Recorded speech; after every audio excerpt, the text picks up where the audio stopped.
Assalamualaikum warahmatullahi wabarakatuh. Hari ini tim Global Islamic Relief Indonesia sedang berada di Masjid Babu Taqwa Batoh untuk melaksanakan kegiatan Project Rabiul Awal. Kita telah mengadakan dua kegiatan. Yang pertama itu santunan anak yatim, terus ada mentoring juga. Kegiatan ini diikuti oleh adik-adik orphan yang berada di sekitaran Banda Aceh dan Aceh Besar dan juga bersama dengan guardian mereka.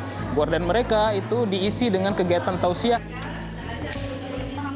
dan dibalas oleh Nabi Muhammad kepada kita. Yuk. Terima kasih kepada Sobat Ehsan yang telah berkontribusi untuk kegiatan ini. Semoga kedepannya bakal ada proyek-proyek serupa yang berjalan di Global Islamic Relief Indonesia. Terima kasih. Assalamualaikum warahmatullahi wabarakatuh.